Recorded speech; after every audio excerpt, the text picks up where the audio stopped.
What a beautiful day to mow the grass. Except for the fact that the drive belt spun around backwards and just about locked up. Look at this little guy here. This little lone dandelion, about 2 feet away from hitting its demise on my mower deck. Well, you know what, dandelion? I'm changing the belt, and you're gonna be gone. Well, apparently a lot of the Kevlar came off this belt, and it just started to burn out. I mean, look at that. The whole center strip of it got ripped out of it because the thing turned sideways and was just riding all funny on the pulley. That's a first for me. I mean, I've had belts break, I've had belts stretch, I've seen belts with no Kevlar left on them, but it turned inside out, and because it was riding on the side of the pulley, it was all jerky and grabby, and then it just didn't want to go anywhere. Literally 5 minutes away from finishing mowing, and you're still gonna be cut, you stupid flower. Well, I finally got the belt changed. It took me about a half an hour, a little bit longer than usual, because I had all this crap, all these Kevlar threads that were wrapped very tightly around the shaft that the input pulley is on. So I had to cut all that stuff off with my pocket knife and got it all off. Now I got to put the mower deck back on, because it's much easier to change the belt with the deck off. You got to loosen up the rear deck mount and drop it down halfway, and it's really tough to do that with the deck on. Plus, I would have had to take it off anyway because all that Kevlar was wrapped around the pulley. Maybe I should make a Kevlar vest out of this. I wonder if it'd be bulletproof. I doubt it. So did you guys ever have an issue where you couldn't get your carburetor to work on one of these old Tecumseh motors, and you go on Amazon and you spend like 12 bucks to buy one of these newfangled new style carburetors, only to find out you need a spacer for the back? Well, you can't find a spacer. I have a great solution for you. This here is a 1-inch inside diameter washer. And lo and behold, the bore on the carburetor, the original carburetor, is a 1-inch ID. So if you take one of these 1-inch washers, set your gasket on there, trace out the outside of the gasket, punch 2 center punch holes in the holes on the gasket, you can make your own spacer kind of like this. Now this took me about 10 minutes to make. It's not the best looking one. I kind of cut this angle a little bit off, but there's more than enough area there for the gasket to catch. If I lay the gasket on top of this guy, and I apologize, my camera works awful, but if I lay the gasket on top of it, you can see that the width of the steel is still wider than the gasket, fits perfectly between the bolt holes, and this is what I'm using for a spacer to put an Amazon new style Tecumseh carb on an old style HH 120 motor. Guyben Glaven. Oh, the other trick to putting these carburetors on, you can't ever seem to get the screws in there. Just use some Allen screws. 1/4 20. They work perfectly fine. I did have to enlarge this hole on the side with the fuel inlet. I had to enlarge it from the backside just a smidgen because these carburetors are made in China, and you know, 1/4 inch in China is not 1/4 inch. It's like 5 point something millimeter, and they just probably drill it out to 5 millimeters, so never quite works the same. But I'm gonna go ahead and shove this on that tractor and see how she runs. Well, out here again with my buddy Jeffrey's Hydrotrac, and I've had some weird issues happening with it.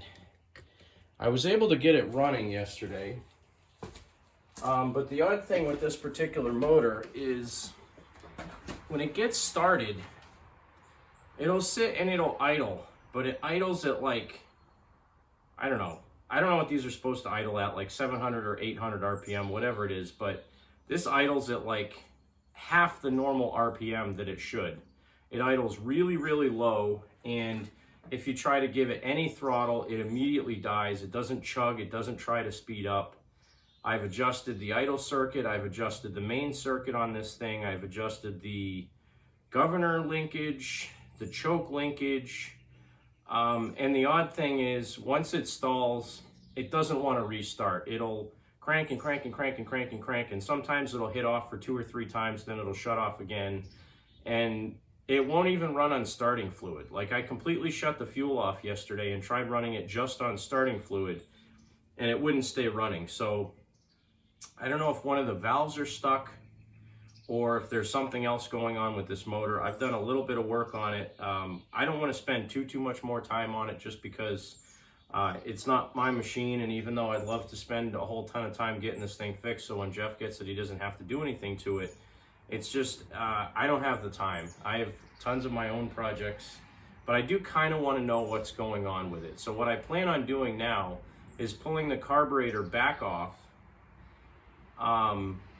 and looking inside the intake and seeing if I can see the intake valve move. I may even take the grill and the hood off just to make it a little bit easier to work on. But I want to see if the valves are actually moving up and down. If they're moving up and down, that's a good thing. Then it's something else going on with it. I don't really know what. Could be weak spark or something where it doesn't want to idle up because the spark is too weak to get it good combustion or something. I don't know, but I'm a little bit frustrated with it. When I was working on it last time, I noticed that there was a lot of water in the gas. So I think there's a good chance that maybe one of the valves is stuck. I actually pulled the carburetor off of this and it was so rusted the float wouldn't even move. So this is actually a fairly new aluminum body Tecumseh replacement carb, kind of like the ones you can buy on Amazon now. And it still runs like dog crap. So I'm going to try to get this carb and air cleaner and everything back off, and again, see what I can do. Luckily, the stack just slides right off, so I can take that off and put it off to the side. I have a little bit more room to work on this thing. I really don't know what's going on with it, but I really don't want to pull the head and stuff off. Again, it's not my tractor. I'm just trying to get it running and idling so I can at least move it around, because I need to get to the tractor in the back to work on that one. That's an SS18.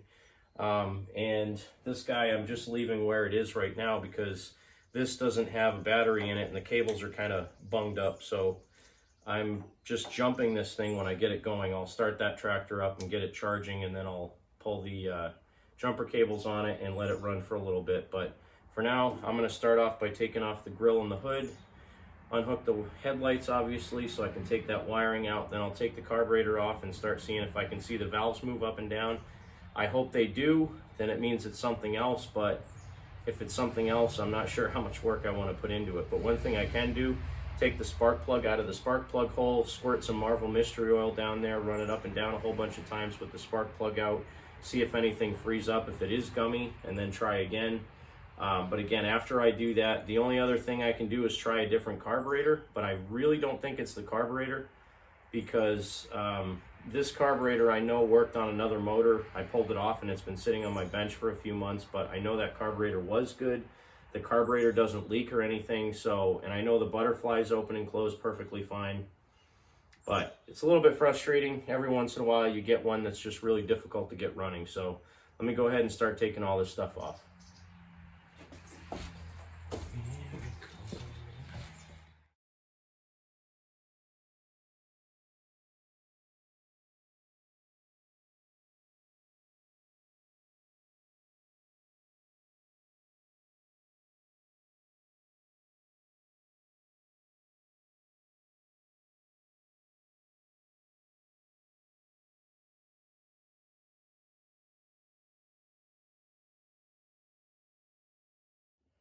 So where I'm at right now, I got carburetor off.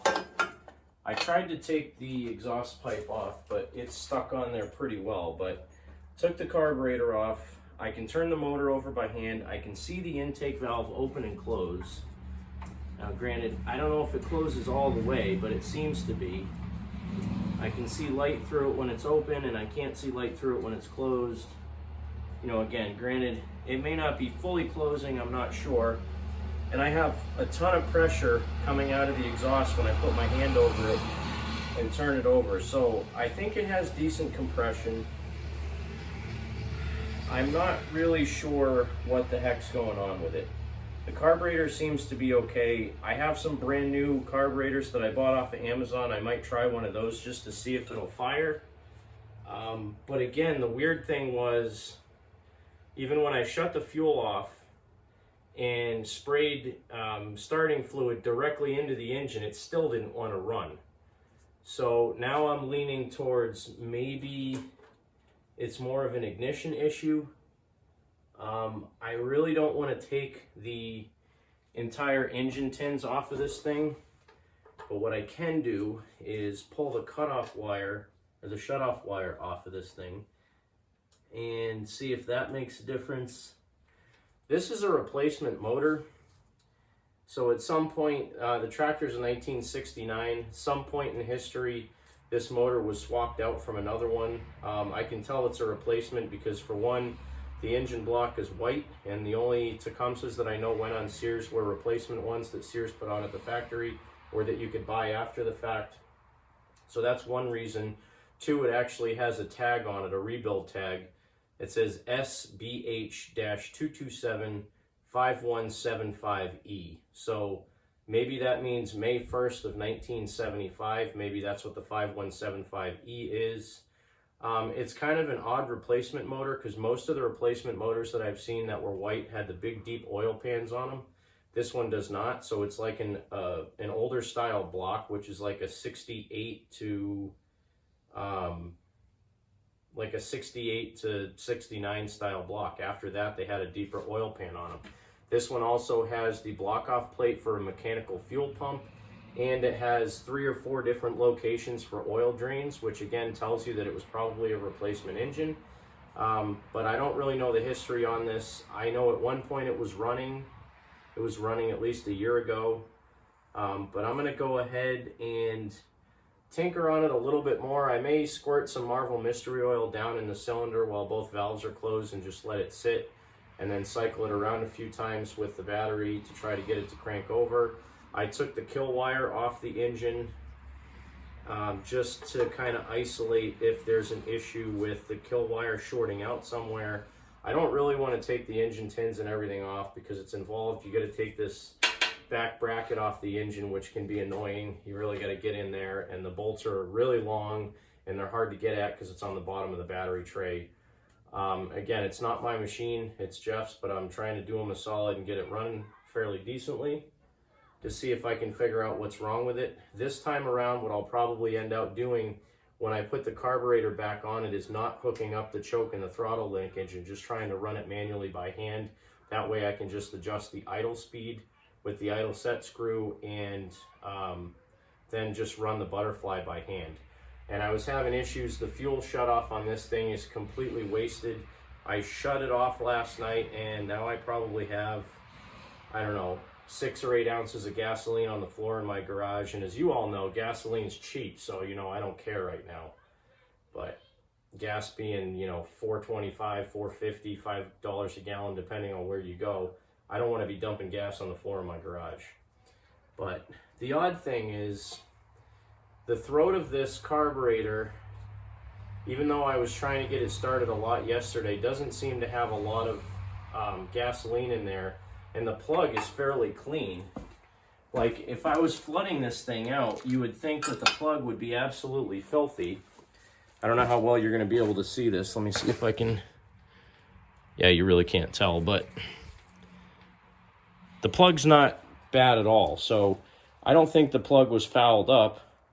And I know it has spark, but it seemed to have kind of weak spark, so maybe it's an ignition coil issue or something like that.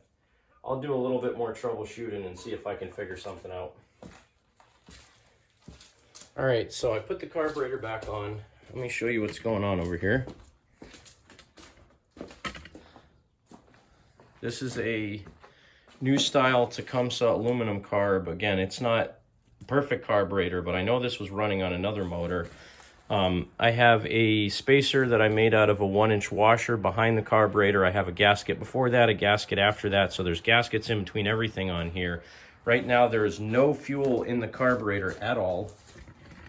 I drained it out completely, and I did just have it fire off a couple times on starting fluid with no carburetor on it. So I'm going to try to run all this stuff manually, open the throttle completely up, spray some starting fluid in there, choke it, and see if it starts now.